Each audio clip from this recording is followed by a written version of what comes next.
Looks like people are a little slow coming in, but I think we should try and stick to time. So welcome to this second round of the impact of lifestyle, exercise and nutrition on neuromuscular diseases. My name is John Wissing. I'm really happy to co-chair this session. It should have been with Linda Lowe's, but she tested positive for COVID this morning. So Rebecca Wilcox stepped in kindly, and sorry for putting you on the spot like this, but I know you're cool. In this session, we'll have one invited speaker, and we'll have four shorter presentations. And to kick us off is Nicole Ford, and she's from the Radboud University Medical Center in Nijmegen. She also works at the Rehabilitation Center in Arnhem half of the time. And she has a nice background of designing exercise studies in muscular dystrophies, particularly FSHD. But in this talk, I think she will give more of a general view on exercise in these conditions with a view that maybe it's more than medicine. Nicole. Thank you.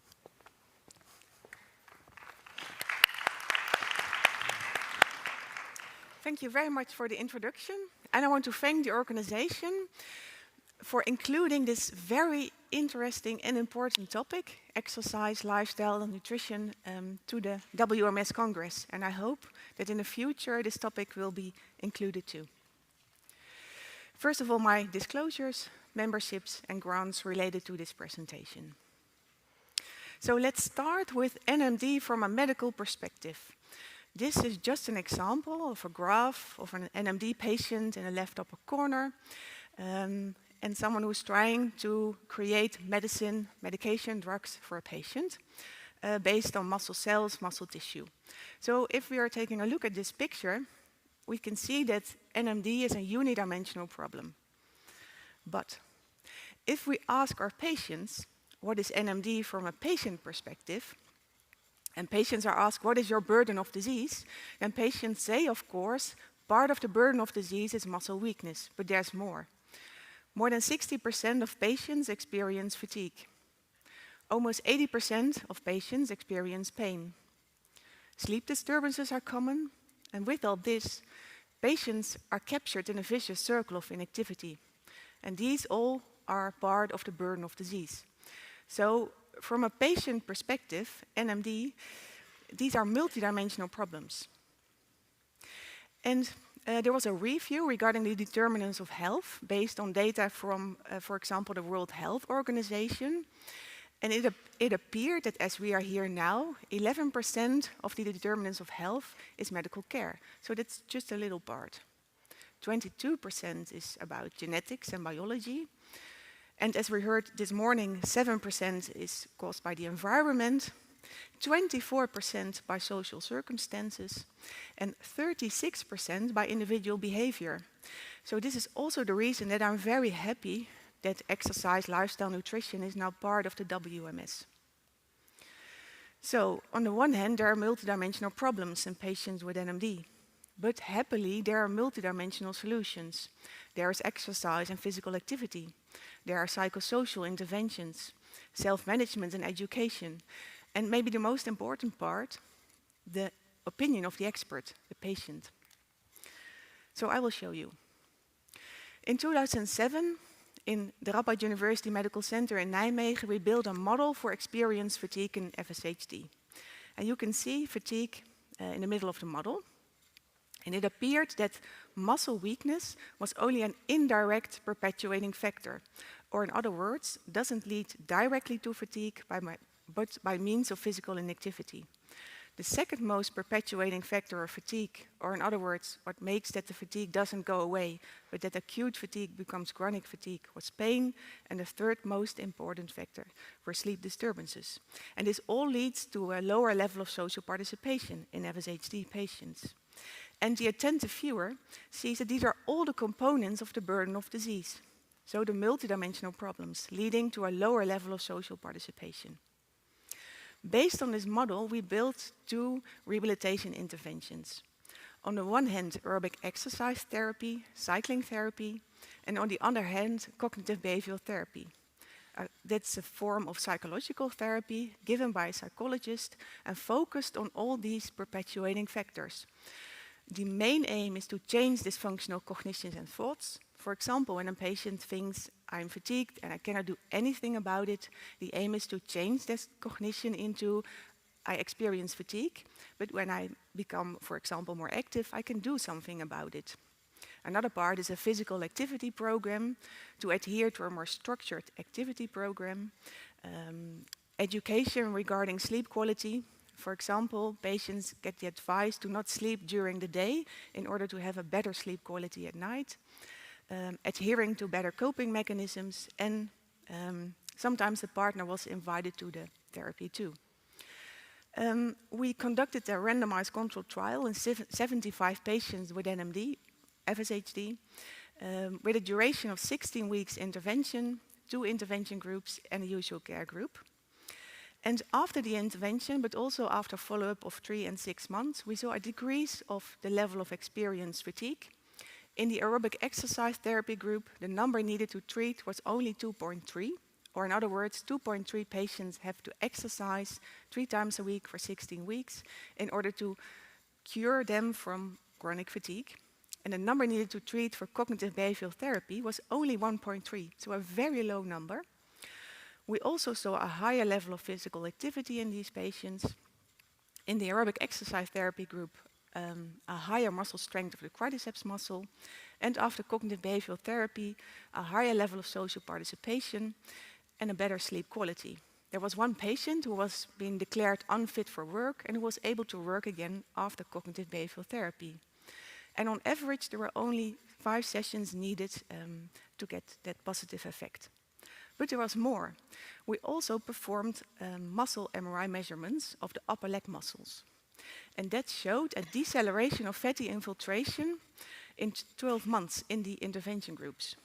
As you can see here, the increase of fatty infiltration in the usual care group, the blue bar, is about 6%. After aerobic exercise therapy, that increase was only 2.5%, and after CBT, only 2%. So in other words, these are disease-modifying interventions and are able to decelerate fatty infiltration in FSHD patients. We also built a model for patients with myotonic dystrophy type 1. And in order to have a perfect model fit, we had to add reduced initiative to the model and also myotonia in addition to pain. And again, based on that model, we built a rehabilitation intervention. Because of the positive effect of CBT, we now only had 2 arms, one arm with cognitive behavioral therapy and a usual care group, and optional to the cognitive behavioral therapy, graded exercise therapy, when patients were, for example, inactive. Again, a randomized controlled trial with a duration of 10 months in 255 patients with myotonic dystrophy type 1, an international trial. And what we did see after the intervention and after follow-up was an increase in the level of activity and participation as measured with the DM1 active, a lower level of fatigue. So very positive effects. Unfortunately, no decrease of fatty infiltration, but we did see an increase in muscle volume in these patients over 10 months. In the blue bar, in the usual care group, we see a decrease in muscle volume, and in the CBT group, an increase in muscle volume. So again, a disease-modifying treatment.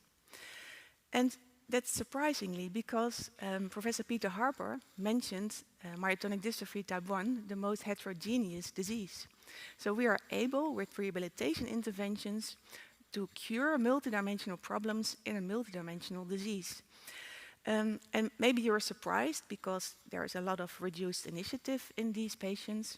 But I think what was the good point of this RCT was that it all began with focusing on the reduced initiative. The first module of CBT was how to get along with the reduced initiative and how to compensate for it.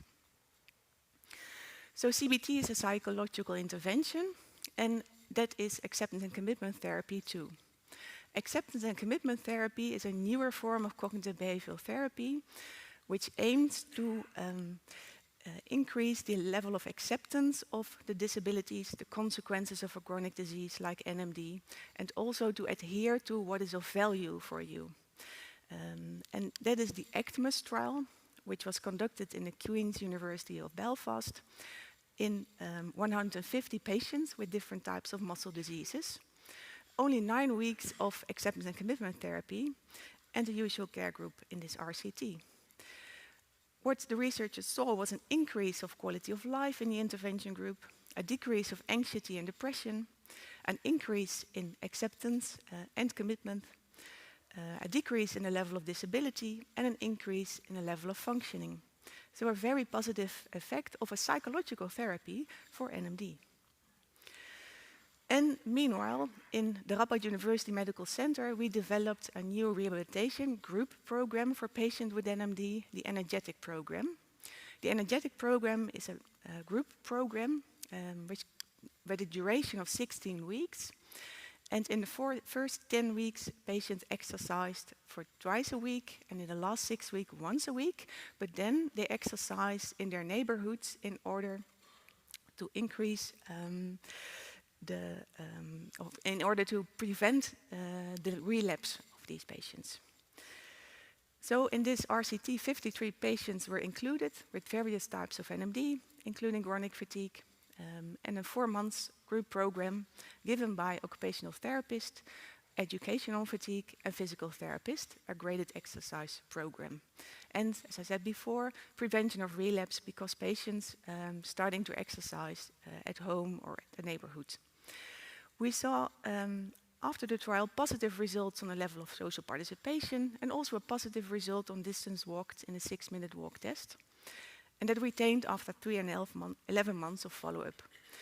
What is also good to know is that we implemented this program not only in the Radboud University Medical Center, but also in first-line care practice and in a rehabilitation center.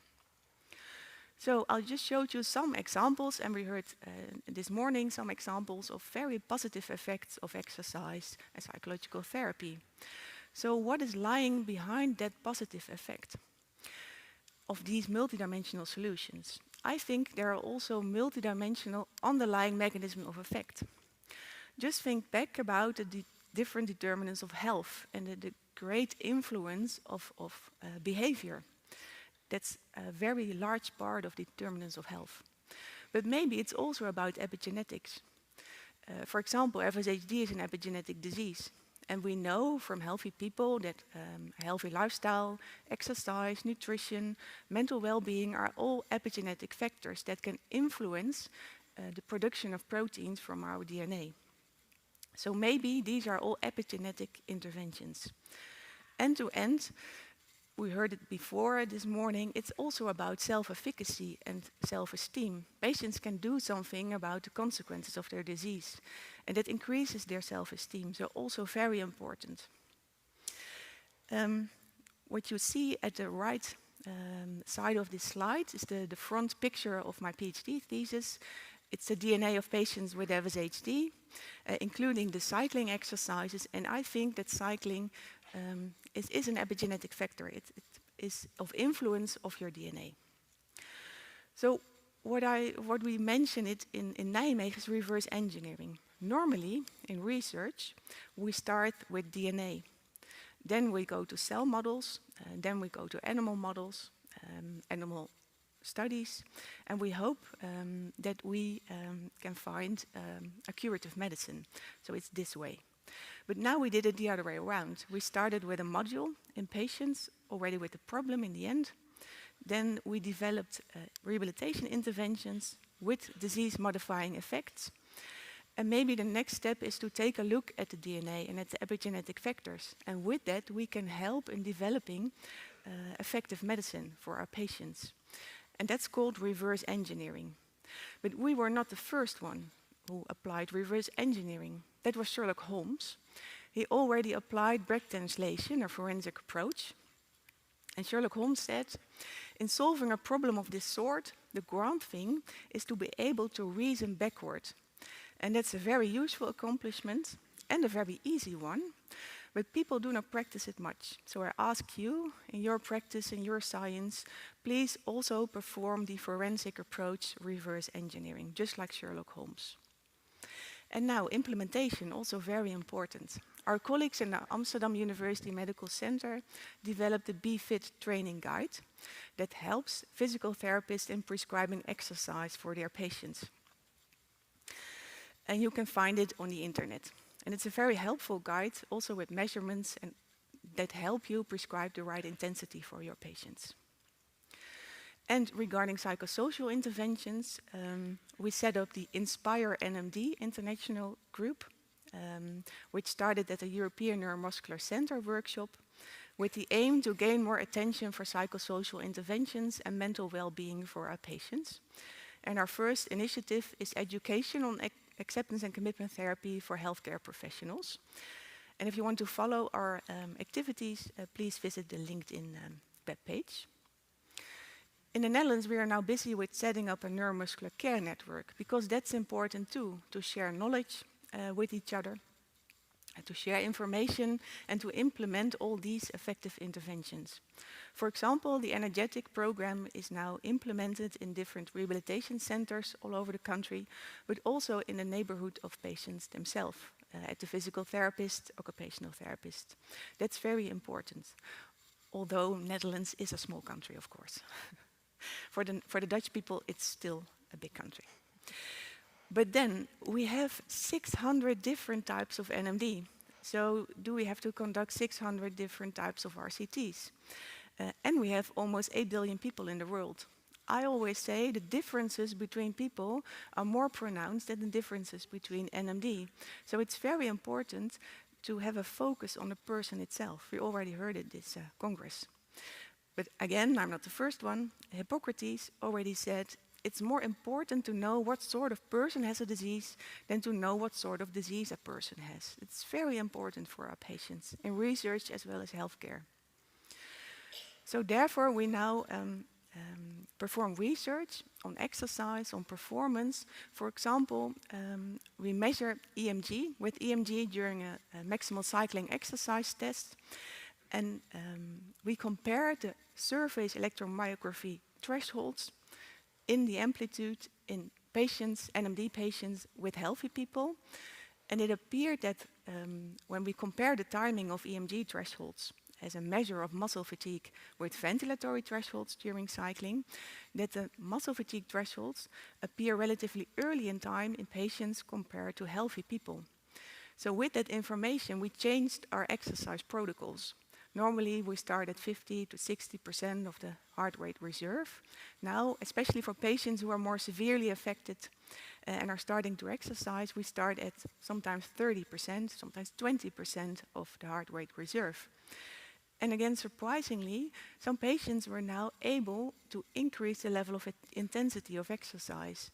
I have a patient who wasn't able to exercise for years, but now she has started low and was going slow. She's able to build up her exercise intensity, and she's able to bring her daughter to school with her bike. And she's very happy with that. So again, a positive effect on social participation. And currently we are performing research with motion analysis during cycling to see what is the influence on the coordination during exercise, because coordination and compensation mechanisms are very important during exercise, but can also cause pain complaints. And I think that we see in the results up till now that the change in motion is the first one.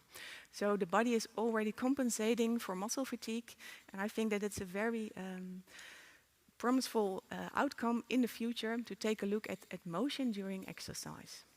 And if you want to read more about it, please visit the posters. So there are many billions of people in the world, and they all have their needs, and their needs of a personalized and capability approach. And one size fits nobody. And if we want to treat people equally, we have to do it in different ways. And we, as clinicians and researchers, have accumulated maybe over 20 years of knowledge about the human body. But the patients have known their bodies for maybe 60 years already. So who is the expert? It's the patient. In Nijmegen, we are now finished with the measurements of the capability trial. The capability trial is about implementing the capability approach in rehabilitation care of patients with NMD. And to give a short example about the capability approach, when you have a patient who likes to run outside after he has come back home from work, and he's not able to run anymore because of his NMD, and I prescribe cycling exercises in the gym, you could say, well, it's maybe a perfect example of exercise, but when I ask my patient, why do you like to run outside? He said, I like to hear the birds, and after a very stressful day, it's nice to be outside.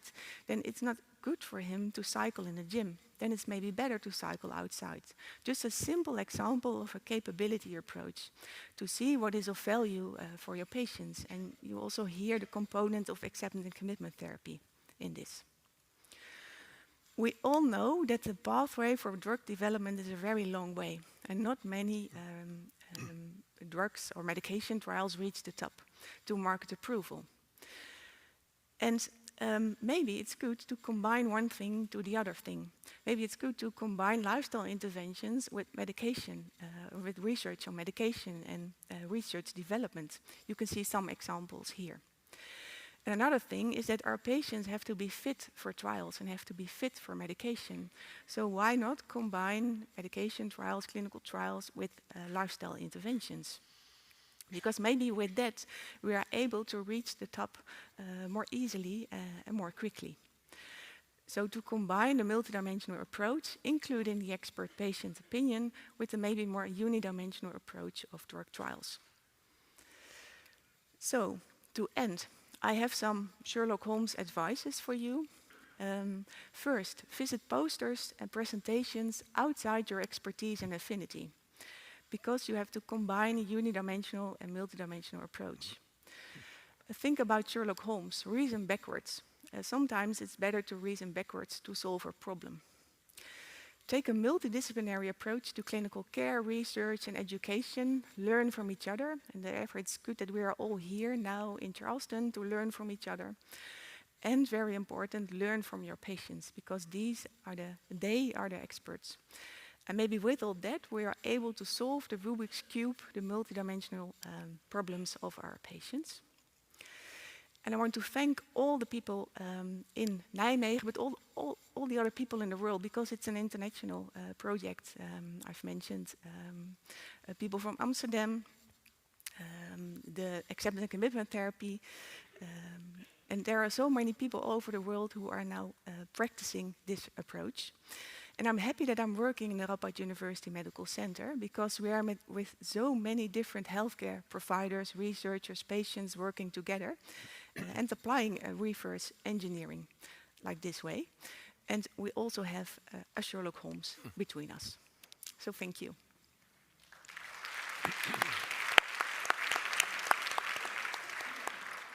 Thank you, Nicole. Very nice talk, and I can hear with the physiological or philosophy approach you have that you've been working with Basil van Engelen closely. Very nice. So now it's open for questions. Anybody? Anybody wants to catch? While we wait for questions from the audience, there is an online question from Glenn Walter. He says, an impressive and robust response in fat fraction and muscle mass in quite a heterogeneous population. Was this achieved by pre-selecting patients based on initial fat fraction or muscle mass? And if so, which muscles? Yeah, thank you for the question. The question was, is there a selection regarding the amount of fatty infiltration? There wasn't. There were patients who have a very high level of fatty infiltration and a lower level of fatty infiltration. So there was no pre-selection on fatty infiltration. And the number of people was unfortunately too small to say something about, is it more effective for the people with more fatty infiltration or less fatty infiltration? Yeah. Wonderful. Thank you. Yep. Anyone else? Maybe I can throw the ball to myself. One thing is, we've proven now for the last 20 years that it works in these patients, and you also spoke to this. And the really big problem is that patients are like us. then the trial and they're really well controlled and so on, then many of them stop exercise. So what is your advice? How should we? You talked a little bit about it, community training, and but what would be your best advice to make them keep going on? My best advice is to keep patients exercising is to educate them. What we often see is that patients start exercising in, for example, a rehabilitation center for weeks, for a month, and then they go home and they are not able to continue exercising. But I heard of a very nice initiative in Norway that patients get education for only 1 week and then are able to continue exercising themselves at home. So you have to educate your patients on exercise. How can they measure themselves, that they're at the right level of intensity, that they're overusing themselves. And what is also very important is not only look at the exercise, but also at all the different things. For example, the activities, the work. So the influence or the advices of occupational therapists are very important too, because patients have to fit exercise in their daily lives. And if they are already overusing themselves in daily life, then it's not possible for them to add exercise to that. So therefore, the multidisciplinary approach is very, very important, and education. Other There's a questions? question way in the back. Oh yeah, way in the back. I can't throw that far.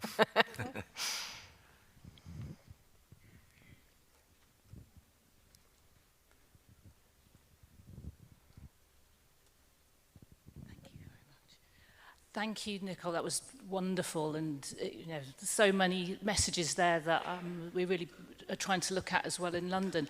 And of course, what you're saying there about educating the individual. Do you think we did some work recently looking at the factors that affect engagement in physical activity across rare neurological diseases, including neuromuscular, and also found that there was sort of an issue to do with the knowledge of health professionals and trainers working with people as well. So do you have plans for sort of education modules for people who are working with these rare diseases, because they're often frightened of doing the wrong thing? Yeah, thank you for this important question. Many physical therapists in the neighborhood of patients see only 1 or maybe 2 patients with NMD, so they are not the experts or don't have the knowledge. I already presented the Be Fit guideline during my presentation. That's a very helpful guideline for physical therapists to prescribe exercise for their patients. And we now have the neuromuscular care network in the Netherlands, and that network helps us to educate physical therapists on prescribing exercise for patients. And also don't forget to educate patients themselves. That's maybe even more important, that they know their body, because they are also only once a week maybe at the physical therapist, and we know that the prescription of exercise is not once a week, but if it's possible, 3 times a week. So the second and third time, they have to do it themselves. So the education of patients themselves is very important. Thank you. And I think we might have time for one more question from online. No? Yeah. So this question is from Tina Duong, who says, your group did a wonderful job looking at barriers to exercise, and one of them is appropriately dosing the patient and progression. How do you do this in your clinic to ensure adherence and safety? Yeah, that's also a very important. The adherence is what we already heard this morning is it has to be personalized. So ask your patient what he or she likes to do and what fits in his daily life. And it's not quite complex to prescribe exercise safely. There are many simple things like the talk test. Are you able to still talk during your exercise? Muscle pain, not longer than 48 hours. It's not quite complex to exercise. And yeah, the most important thing is start low and go slow. Because when you start maybe too low, but when you build up from 30%, then is a lower risk of overuse. So that's the last one. Wonderful. Thank you. Thank you very much. We really appreciate that. Wonderful presentation.